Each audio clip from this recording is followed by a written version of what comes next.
السلام علیکم ورحمۃ اللہ وبرکاتہ۔ حامدا ومصلیا اما بعد، قال اللہ تعالی اعوذ باللہ من الشیطان الرجیم، بسم اللہ الرحمن الرحیم، فإن آمنوا بمثل ما آمنتم به فقد اهتدوا۔ صدر محترم، حکم صاحبان، مشفق اساتذہ اکرام اور میرے عزیز ساتھیوں، سامعین اکرام، منہج سلف ایسا موضوع ہے جسے آج بیان کرنے کی سخت ضرورت ہے۔ وقت اور حالات کا تقاضا ہے کہ اس پر کچھ روشنی ڈالی جائے، کیونکہ آج ساری طاقتیں منہج سلف صالحین کو بدنام کرنے، اس کی شبیہ کو بگاڑنے پر صرف ہو رہی ہے۔ غیر تو غیر، اپنے کلمہ کو مسلمان احباب بھی منہج سلف کے خلاف زبان تان دراز کرتے ہیں، سلفیت کو لامذہبیت اور لادینیت سے موسوم کرتے ہیں، دہشت گرد تنظیموں سے جوڑتے ہیں اور صحابہ کی گستاخی تصور کرتے ہیں۔ آئیے سب سے پہلے ہم جان لیتے ہیں کہ سلف کا معنی و مفہوم کیا ہے۔ سلف عربی زبان کا ایک جامع لفظ ہے جس کے معنی گزرے ہوئے لوگ کے ہوتے ہیں، یعنی گزرے ہوئے لوگوں کو عربی زبان میں سلف کہا جاتا ہے۔ اصطلاح میں سلف کہتے ہیں صحابہ، تابعین اور تبع تابعین کو، یعنی اسلام کی 3 ابتدائی صدیاں جن کی فضیلت و برتری کی شہادت خود اللہ کے نبی جناب محمد رسول اللہ صلی اللہ علیہ وسلم نے دی ہے۔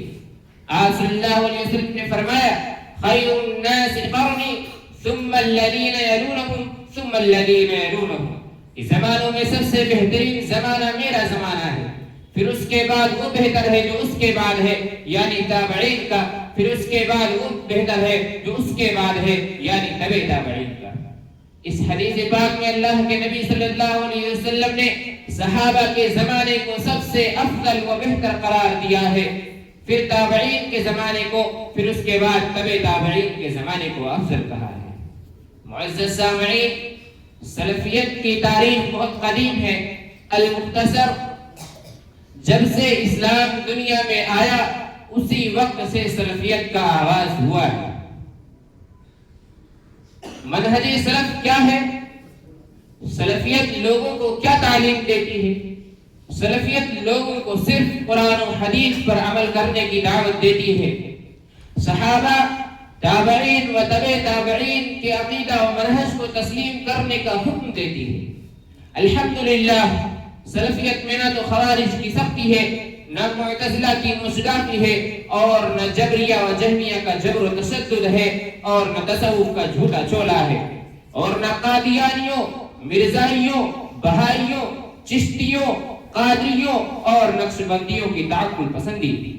ٹھیک جس منہج پر صحابہ کرام دین کی تعلیمات پر عمل کرتے تھے، تابعین و تبع تابعین جس فکر و عقیدہ و منہج کے حامل تھے، ائمہ اربعہ جس منہج پر قائم تھے، محدثین و مفسرین، ائمہ و فقہا جس پر عمل پیرا تھے، وہی منہج سلف ہے، اور جس کے عاملین و متمسکین کو اللہ کے نبی جناب محمد رسول اللہ صلی اللہ علیہ وسلم نے جنت میں داخل ہونے کی ضمانت دی ہے۔ آپ صلی اللہ علیہ وسلم نے فرمایا، بنی اسرائیل کی قوم 72 فرقوں میں تقسیم ہو گئی اور میری امت 73 فرقوں میں تقسیم ہو جائے گی، اور سب کے سب جہنم میں جائیں گے سوائے ایک جماعت کے۔ صحابہ کرام نے سوال کیا، وہ کون سی خوش نصیب جماعت ہے جو جنت میں داخل ہوگی؟ آپ صلی اللہ علیہ وسلم نے فرمایا، ما انا علیہ واصحابی، جس فکر و عقیدہ و منہج پر میں ہوں اور میرے صحابہ ہیں اس پر چلنے والی جماعت جنت میں داخل ہوگی، اور بقیہ سارے گروہ جہنم میں جائیں گے۔ اور اس منہج کی امتیازی شان یہ ہے کہ اس منہج پر چلنے والے ہمیشہ حق پر قائم و دائم رہیں گے تا قیامت غالب رہیں گے، جیسا کہ اللہ کے نبی صلی اللہ علیہ وسلم نے فرمایا، لا تزال طائفة من امتی ظاہرین علی الحق لا يضرهم من خذلهم حتى يأتي امر اللہ وهم كذلك، کہ میری امت کا ایک گروہ ہمیشہ حق پر قائم رہے گا، انہیں باطل طاقتیں نقصان پہنچانے اور بدنام کرنے کے لیے ایڑی چوٹی کا زور لگا دیں گی، مگر انہیں ذلیل و رسوا نہیں کر سکیں گی یہاں تک کہ قیامت قائم ہو جائے گا۔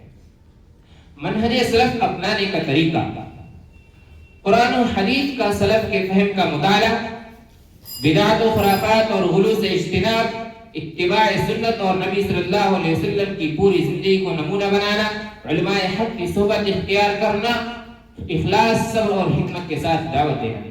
آخر میں اللہ تعالیٰ سے دعا ہے کہ ہمیں منہج سلف پر چلنے کی توفیق عطا فرمائے، آمین یا رب العالمین۔ السلام علیکم۔